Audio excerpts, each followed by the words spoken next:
출근길 묵상 365 2021년 8월 31일 일터에서 다툼이 일어났을 때. 설교자 찰스 스펄전 목사가 젊었을 때 스데반에 대해서 설교를 하던 중 한 교인이 질문을 하여 설교가 중단되었습니다. 스데반이 돌에 맞아 죽을 때 하나님은 도대체 뭘 하셨는지 묻는 질문이었습니다. 당혹스러운 질문인데 스펄전 목사는 그 교인에게 담대하게 말했습니다. 하나님은 스데반이 기도할 수 있도록 해주셨습니다. 주여, 이 죄를 그들에게 돌리지 마옵소서라고 말입니다. 유대인들에게 돌에 맞아 죽을 때 그들을 용서할 수 있는 믿음이야말로 죽음을 능가하는 힘이라는 대답이었습니다. 자기를 해코지하고 심지어 죽이는 사람들을 기꺼이 용서할 수 있는 믿음은 하나님의 은혜가 분명합니다. 오늘의 말씀은 사사기 12장 1절에서 7절입니다. 에브라임 사람들이 모여 북쪽으로 가서 입다에게 이르되 내가 암몬 자손과 싸우러 건너갈 때에 어찌하여 우리를 불러 너와 함께 가게 하지 아니하였느냐?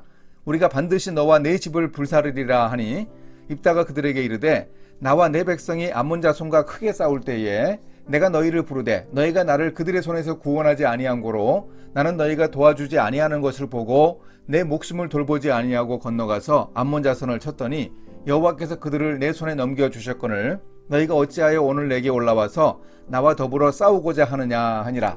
입다가 길르앗 사람을 다 모으고 에브라임과 싸웠으며 길르앗 사람들이 에브라임을 쳐서 무찔렀으니 이는 에브라임의 말이 너희 길르앗 사람은 본래 에브라임에서 도망한 자로서 에브라임과 므낫세 중에 있다 하였습니다. 길르앗 사람이 에브라임 사람보다 앞서 요단강 나루터를 장악하고 에브라임 사람의 도망하는 자가 말하기를 청하건대 나를 건너가게 하라 하면 길르앗 사람이 그에게 묻기를 내가 에브라임 사람이냐 하여 그가 만일 아니라 하면 그에게 이르기를 슈볼렛이라 발음하라 하여 에브라임 사람이 그렇게 바로 말하지 못하고 십볼렛이라 발음하면 길르앗 사람이 곧 그를 잡아서 요단강 나루터에서 죽였더라. 그때에 에브라임 사람의 죽은 자가 42,000명이었더라. 입다가 이스라엘의 사사가 된 지 6년이라 길르앗 사람 입다가 죽음에 길르앗에 있는 그의 성읍에 장사되었더라. 에브라임 지파 사람들은 암몬 사람들에게 침입을 당해 고통을 겪기도 했던 사람들입니다. 암몬 사람들이 요단강을 건너서 에브라임 지파가 있는 곳까지 침입해서 큰 고난을 당했던 적이 있습니다. 그런데 입다가 암몬 사람들과 전쟁에서 승리하여 에브라임 사람들도 큰 고통에서 벗어났습니다. 그런데도 왜 자기들을 참전하도록 하지 않아서 승리를 함께 누리지 못하게 했느냐고 입다에게 시비를 걸었습니다. 아마도 여기에는 전리품과 연관된 금전 문제가 얽혀 있었다고 생각합니다. 전에 기드온에게도 에브라임 사람들은 비슷한 이유로 항의했던 적이 있습니다. 입다와 그의 집을 불사르겠다고 협박하는 에브라임 사람들도 좀 심했지만 입다도 에브라임 사람들에 대해서 과민한 반응을 보였습니다. 암몬과 전쟁할 때 입다는 에브라임 사람들에게도 참전을 요청했습니다. 하지만 그때는 거절해놓고 전쟁이 끝난 후 트집을 잡는 그들에게 입다는 심하게 화를 냅니다. 그리고 길르앗 사람들을 동원해 에브라임 사람들과 싸웠습니다. 결국 종족 간의 전쟁이 일어났습니다.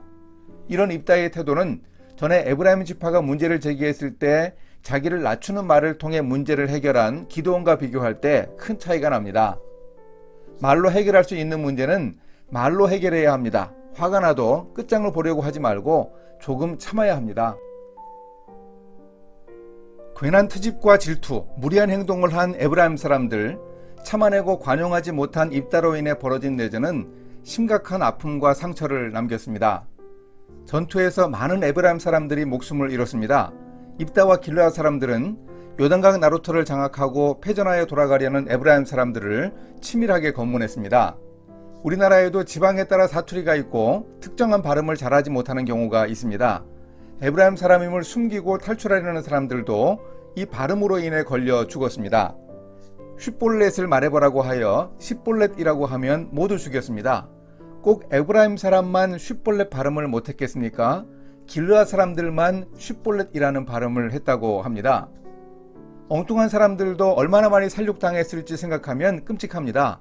이 내전에서 에브라임 사람들의 전사자만 42,000명이었습니다. 이런 비극을 통해 배워야 합니다. 입다는 사사가 된 지 6년 만에 죽었습니다. 소사사를 포함하여 전체 사사들 중 가장 짧은 기간 재임한 사사였다는 점은 시사하는 바가 있습니다. 가족으로부터 추방, 딸의 죽음 등으로 힘들었던 입다는 공동체에 생긴 갈등을 해소하지 못하고 무력으로 제압하니 사사로 태평한 세월을 누리게 할 만한 시간이 없었습니다. 입다의 뒤를 이은 소사사들에 대한 역사 기록을 통해서도 암울한 사사시대가 이제는 그나마 내리막으로 가고 있다는 느낌을 지울 수 없습니다. 이렇게 실천하겠습니다. 일터에서 일을 할 때는 당연히 다른 의견도 있고 갈등도 생깁니다. 그때도 감정적 대응을 하지 않도록 노력하겠습니다. 일터나 가정이나 교회 등 어디에서나 갈등이 있어도 말로 해결하기 위해 노력하겠습니다. 말에서 나아가 폭력이 개입하면 너무 심각하고 치명적인 결과가 있다는 점을 입다와 에브라임 사람들 간의 싸움에서 교훈을 얻겠습니다. 함께 기도하십니다. 무질서가 아닌 화평의 하나님, 일터에서 다툼과 분쟁이 전혀 없을 수는 없습니다. 그러나 다툼이 있더라도 극한 상황으로 치닫지는 않게 인도해 주소서. 감정의 자제와 문제 해결의 지혜를 허락하소서. 기도원의 겸손과 관용으로 관계 문제 해결을 모색하게 도와주소서. 예수님의 이름으로 기도합니다. 아멘.